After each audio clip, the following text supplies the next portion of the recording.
大家好，今天我们的小组将解释肯定有用的各种事情。Sebelum kita mulai, angka baiknya apabila kita doa terlebih dahulu, agar podcast ini berjalan dengan lancar. Semuanya, marilah kita bersatu dalam doa. Dalam nama Bapa dan Putra dan Kudus. Amin. Selamat sore ya Bapak. Pada sore hari ini, kami mengucap syukur kepadamu, karena kami sudah diberikan hari yang baik, dan juga Engkau telah menjaga dan melindungi kami hingga detik ini. Sebentar lagi kami akan memulai podcast dalam rangka tugas penilaian akhir semester kolaborasi. Semoga dengan podcast ini berjalan dengan lancar selama proses tanpa adanya kesalahan ya Bapak. Kami mohon kepadamu, kiranya podcast ini berguna bagi kami dan semua orang. Amin. Kabulkanlah doa kami. Santa Angela, doakanlah kami. Santa Ursula, doakanlah kami. Santa Teresia, doakanlah kami. Amin. Dalam nama Bapa dan Putra dan Kudus. Amin. Nah, karena kita sudah doa, sekarang kami akan perkenalkan diri terlebih dahulu. 我叫西卡，我叫 Billy， 我叫 Reina， 我叫 Sharma。今天是星期几？今天星期五。 Wah, nggak kerasa ya, udah hampir 10 tahun kita di kelas 10 ini. Nah, mumpung kita semua bertemu secara virtual, kalian tahu tidak kita bakal bahas apa?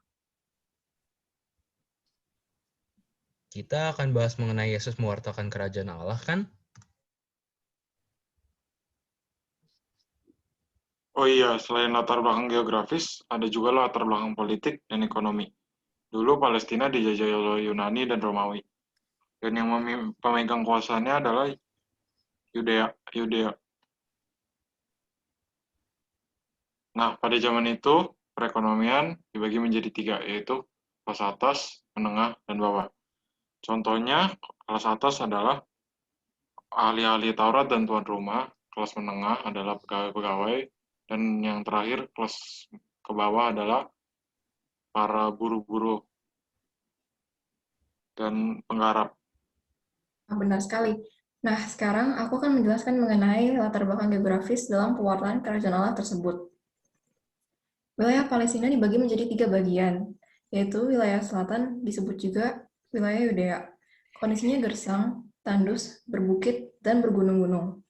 Terdapat bait Allah terbesar, karena wilayah tersebut identik dengan kehidupan keagamannya. Yang kedua, wilayah tengah atau disebut juga wilayah orang Samaria. Orang Samaria disebut juga sebagai orang Yahudi kafir, karena dianggap bukan keturunan langsung dari Abraham. Dan yang ketiga ada wilayah utara. Kondisinya subur dan terdapat danau yang mengaliri seluruh wilayah Palestina, walaupun wilayah selatan hanya kebagian sedikit saja. Oh iya, ada bukti konkret kalau terdapat kesamaan dalam situasi dulu dan sekarang loh. Kalian tahu tidak bukti konkretnya apa? Oh iya, aku baru sadar loh, kalau kedua itu punya kesamaan. Penduduk Indonesia kan berada di antara daerah berpenduduk padat di utara dan daerah berpenduduk jarang di selatan. Sama kayak daerah Palestina yang di daerah selatannya jarang berpenduduk, gitu. Nah, sebenarnya hal ini itu merupakan sebuah potensi sekaligus ancaman bagi integrasi nasional bangsa Indonesia. Ancaman bagi integrasi tersebut datang dari luar dan dalam. Selain itu, ada juga ancaman-ancaman lainnya.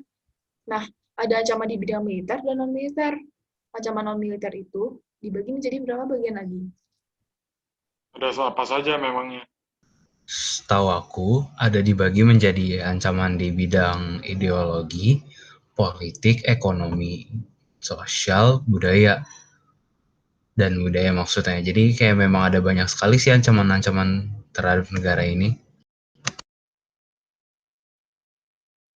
Oh, tapi setahu aku kita tuh aman-aman aja nih. Emangnya ada apa aja sih ancaman yang terjadi sekarang?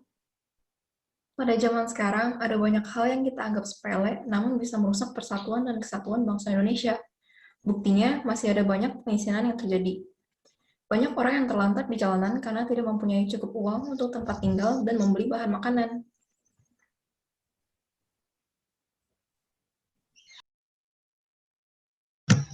Benar, selain itu di zaman sekarang masih banyak sekali yang suka membeda-bedakan karena perbedaan.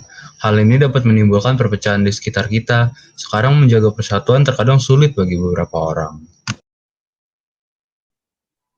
Oh iya, semakin meningkatnya teknologi dan komunikasi, maka semakin banyak juga oknum-oknum dan orang-orang yang tidak bertanggung jawab saat menggunakannya. Seperti cybercrime dan spionase untuk mendapatkan keuntungan sendiri. Wah, ternyata banyak juga ya ancamannya di mana-mana. Nah, menurut kalian ini, apakah ada cara untuk mengurangi ancaman tersebut? Ada dong, kita bisa melakukan hal-hal kecil di sekitar kita, yaitu menghargai sesama tanpa memandang perbedaan. Kita juga bisa membangun kesadaran akan pentingnya integrasi nasional.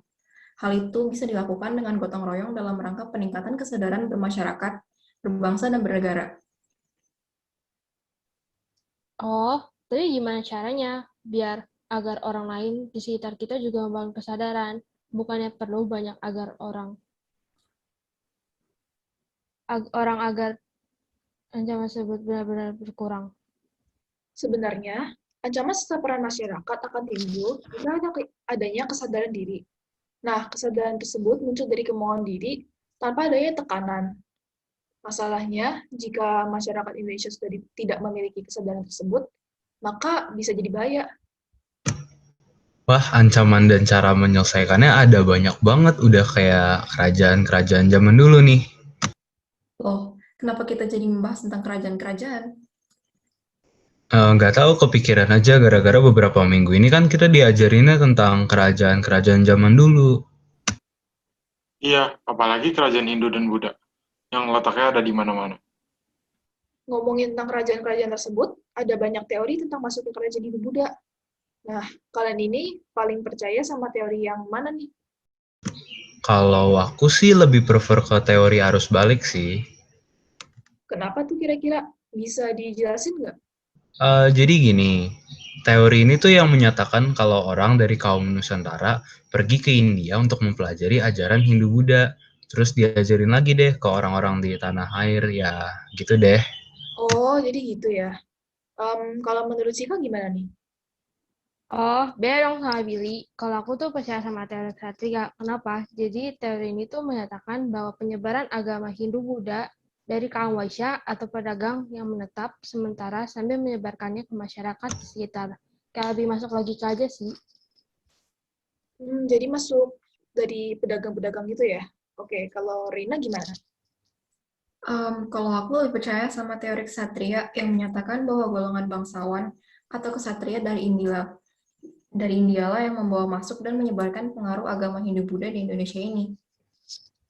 Nah, last but not least, menurut Dinis gimana? Kalau menurut aku sih, aku lebih setuju sama teori yang punya Sika ya. Wah, sepertinya waktu berjalan dengan cepat ya teman-teman. Iya nih, udah jam segini. Xian Cai Qi Tian. Enjoy Liuten. Nah, sebelum kita menutup acara podcast ini, kita akan berdoa bersama dulu. Ya sudah, mari teman-teman kita bersatu dalam doa dalam nama Bapa dan Putra dan Roh Kudus. Amin. Ya Tuhan, terima kasih banyak atas semua bimbingan-Mu karena kami sudah dapat berkumpul dan melakukan podcast bersama. Terima kasih banyak karena Engkau telah membimbing kami sepanjang podcast ini sehingga berjalan dengan lancar. Ini semua tidak mungkin berjalan dengan lancar tanpa berkat dan bimbingan dari-Mu ya Tuhan. Terima kasih banyak ya Tuhan. Amin. Dalam nama Bapa dan Putra dan Roh Kudus. Amin. Terima kasih para penonton dan ya teman-teman. Sekian podcast dari kelompok kami. Terima kasih. Dadah. Dadah.